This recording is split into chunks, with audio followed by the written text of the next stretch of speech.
Frantz Fanon wrote a book so dangerous that France banned it the same day it published. While dying of leukemia in 1961, this black psychiatrist created something that turned college students into revolutionaries, got smuggled across borders and hollowed out Bibles, and made the CIA put him on a watch list. He raced against death to finish one final message to the colonized world. Your chains are in your mind. Violence will set you free, and your oppressors are more terrified of you than you've ever been of them. 3 months later, he was dead. His book is still igniting revolutions. What made one man's ideas worth killing? Fanon told colonized people worldwide that their mental enslavement mattered more than their physical chains, and that force against oppressors wasn't just justified, it was psychologically necessary for liberation. Steve Biko built South Africa's Black consciousness movement on his theories. Palestinian fighters and liberation movements from Bolivia to Ghana still quote his manifesto like scripture. They couldn't kill his ideas, and by the end of this video, you'll understand exactly why empires still fear a dead man's words. But to understand why those words detonated across the world, you need to see where the explosion started. July 1925, Fort-de-France, Martinique. Frantz Fanon was born into a middle-class black family on a Caribbean island that looked like paradise, but functioned as a psychological prison. His parents scraped together money to send him to Lycée Victor Schellcher, the island's elite school. But what happened in those classrooms was calculated violence. Every morning, black children stood and recited "Our ancestors, the Gauls," memorizing French kings and European battles, while their actual ancestors lay in unmarked graves on sugar plantations. When young Fanon spoke Creole French, teachers scolded him for not using proper French. Speak Creole? Primitive. Mention African history? Ignorant. Only French mattered. French language, French heroes, French culture. One teacher refused to participate in this erasure. Aimé Césaire had just created the Negritude movement, teaching that black identity was power, not shame. He planted seeds in Fanon's mind about pride and resistance, but seeds need fire to grow. 1940, Vichy fascists seized control of Martinique after France fell to Hitler. Suddenly, French racism wasn't polite anymore. It became official policy. Fanon, 15 years old, watched the mask slip off. The civilized colonizers revealed themselves as brutal oppressors who had always been there, just hidden behind promises of equality.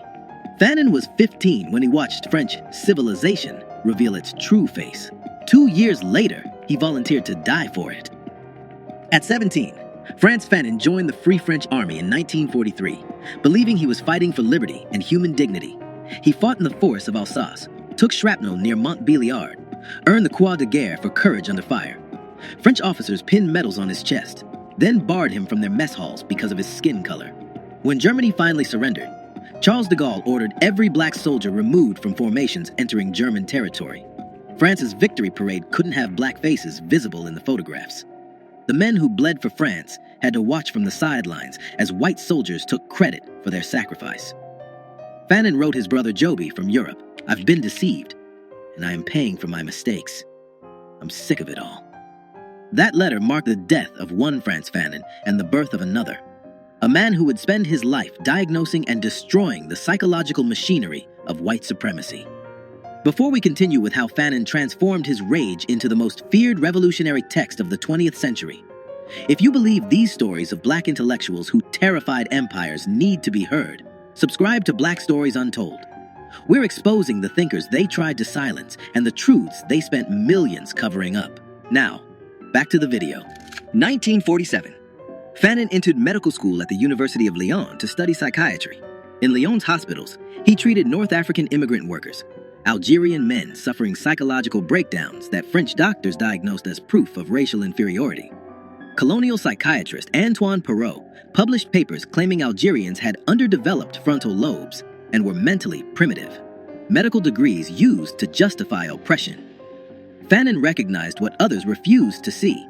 These men suffered from the trauma of racism itself. Society was sick, but doctors blamed the victims. He wrote his doctoral thesis laying out exactly how colonialism manufactured mental illness, how white supremacy functioned as psychological warfare. His committee rejected it as too radical. So in 1952, Fanon published Black Skin, White Masks himself. The book exposed colonialism's deepest weapon, forcing black people to see themselves through white eyes, split between two identities, never fully either one. Fanon watched it happen every day in his clinic. Black men staring in mirrors and seeing monsters. Algerian women scrubbing their skin raw, trying to lighten it. Patients who'd abandoned their birth names, their mother tongues, their entire identities, all for a chance at being treated human. But Fanon went further. He argued that liberation required recognizing this psychological split and refusing to perform for white approval anymore. Political revolution had to begin with mental decolonization, reclaiming the right to define yourself on your own terms. In Caribbean villages, people passed copies hidden in Bible covers. In African townships, students gathered in secret to read passages aloud. Why? Because Fanon said what no one else dared. The hate you feel when you look in the mirror, that's not yours. It was planted there. You're not sick. The system is sick. And you don't need anyone's permission to be free. That book exposed colonialism's playbook. But Fanon wasn't satisfied just writing about the disease. In 1953, he walked straight into its heart. November 1953. Frantz Fanon arrived in Algeria as head psychiatrist at Blida Joinville Psychiatric Hospital. The moment he stepped off the boat, he entered a nightmare. French colonists lived in stone houses with electricity and running water. Algerians lived in what Fanon described as a town on its knees, wallowing in mire. No lights, no infrastructure, systematic starvation. At Blida Joinville, Fanon revolutionized psychiatric treatment. He created cafe meetings where Algerian patients discussed their lives in Arabic instead of French. He established workshops for basket weaving and pottery, organized Muslim and Christian religious celebrations, started a patient-run newspaper. He was reconnecting people to their culture instead of forcing them to assimilate into French normalcy. But his patient roster revealed the true horror. French soldiers who brutalized Algerians during interrogations came to him with nightmares and psychological breakdowns. Algerian victims arrived unable to speak, unable to stop screaming. One French policeman sought treatment because torture had made him violent at home. He was battering his wife and children. The man didn't want to stop brutalizing Algerians. He wanted relief from the psychological cost so he could continue with a clear conscience. Fanon stared at an impossible truth. You cannot heal individuals in a society built on violence. November 1954.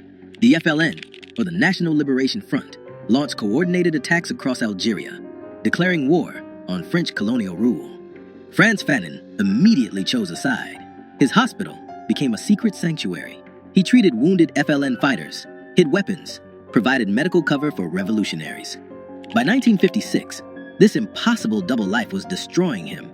He was a French government employee, helping France massacre the people he was secretly protecting. On November 1956, he wrote his resignation letter. There comes a time when silence becomes dishonesty. France expelled him in January 1957, giving him 48 hours to leave Algeria. Fanon went underground instead. He surfaced in Tunis, joined the FLN openly as editor of their newspaper, El Mujahid, and became the intellectual voice of Algerian liberation. France thought expelling him would end the threat. Instead, within months, Fanon had become Africa's most dangerous diplomat. As FLN ambassador to Ghana, Frantz Fanon traveled across Africa, meeting revolutionary leaders. Kwame Nkrumah in Ghana, Patrice Lumumba in Congo, Felix Mumi in Cameroon. At the 1958 All-African People's Congress in Accra, he advocated passionately for the African Legion, a continent-wide armed force that could coordinate liberation struggles from Algeria to South Africa. European powers understood the threat. One unified Africa, sharing weapons, tactics, and revolutionary consciousness, could dismantle the entire colonial project. Fanon was the architect connecting these movements. French intelligence sent assassins. Near the Algeria-Tunisia border, a landmine detonated under Fanon's car. 12 vertebrae fractured. He survived, barely. More assassination attempts followed.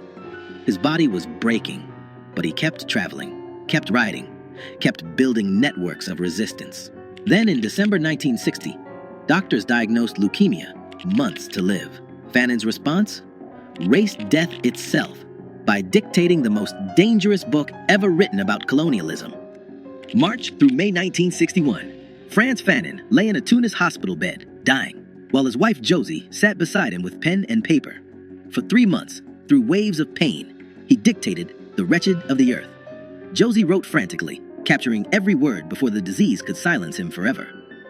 The book opened with a declaration that made governments ban it immediately. Decolonization is always a violent phenomenon. Fanon explained that colonialism was born through force and maintained through force. Therefore, only force could destroy it. The colonizers spoke only one language: force. His most controversial argument came next. Violence had therapeutic value for the colonized. Fighting back didn't just win political freedom, it restored psychological humanity. Violence is a cleansing force that frees the native from his inferiority complex and restores his self-respect. The oppressed needed to fight not for revenge, but for rebirth. Jean-Paul Sartre wrote a preface that turned controversial into explosive. He told white European readers, to shoot down a European is to kill two birds with one stone, to destroy an oppressor and the man he oppresses at the same time. France banned the book the day it published. They smuggled it anyway, in hollowed books, in suitcases with false bottoms, passed hand to hand across Africa, Latin America, the Caribbean, and into American ghettos where the Black Panther Party would make it required reading. Frantz Fanon's leukemia accelerated. He flew to Rome for one final meeting with Sartre, then accepted a CIA offer for treatment in the United States. He traveled under the name Ibrahim Omar Fanon. What happened next remains disputed. By the time Fanon received proper treatment at a Maryland hospital, it was too late.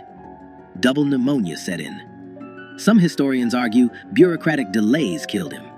Others suggest the CIA calculated that a dead Fanon posed less threat than a living revolutionary icon who might survive to inspire more uprisings. December 6, 1961. Frantz Fanon died at 36, 7 months before Algeria won independence. He never walked free streets in a liberated Algiers, but his words were already spreading like a virus through every colonized nation on Earth. The Black Panther Party made the wretched of the earth required reading for all members. Bobby Seale handed Huey Newton a copy at one of their first meetings. Frantz Fanon's analysis of police as occupying forces became the intellectual foundation of their 10-point program. When Panthers organized armed patrols monitoring police in Oakland, they were applying Fanon's theory that colonized people must meet violence with organized counter-violence. In South Africa, Steve Biko used Fanon's psychology of liberation to create the Black consciousness movement. Biko taught that before you fight apartheid in the streets, you must kill it in your mind. Pure Fanon. Palestinian resistance movements treated his analysis of settler colonialism as a strategic manual.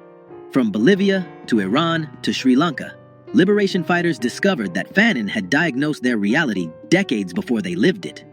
France still struggles with Fanon because he forces them to confront the torture, the massacres, the psychological warfare they disguised as civilization. American institutions fear him because his colonial analysis maps directly onto police brutality and systemic racism. When Ferguson erupted in 2014, protesters carried signs quoting a man who died in 1961. Critics argue universities sanitize Fanon, teach him as historical curiosity instead of living critique, strip away the call to arms that made him dangerous. But read him in prisons, at protests, in occupied territories, and his words still explode. The conditions he described haven't vanished. They've just rebranded. Frantz Fanon never commanded troops or held office. He weaponized consciousness instead. Empires killed him at 36, but killing the man didn't kill the ideas. Every banned book spawned 1,000 smuggled copies. Every attempt to erase him carved his words deeper into history. His family paid the price. Josie Fanon carried his legacy through Algeria's messy independence, battled depression and alcoholism for 28 years, then died by self-destruction in 1989. But their children keep his foundation alive. Daughter Mireille runs the Frantz Fanon Foundation. Son Olivier leads the Frantz Fanon National Association. Fanon taught one lesson that still terrifies power. You don't need permission to be human. You don't need approval to be free. You have every right to take back what was stolen. And if they won't surrender it peacefully, take it by force. The most dangerous Black philosopher who ever lived. Dangerous because he loved oppressed people enough to tell them the truth. That truth still detonates in minds worldwide, teaching that liberation begins when you stop asking and start taking. If this story opened your eyes to the intellectual they tried to erase, Subscribe to Black Stories Untold, like this video, share it, and comment which dangerous truth teller we should cover next. Because they can kill the revolutionary, but they can't kill the revolution.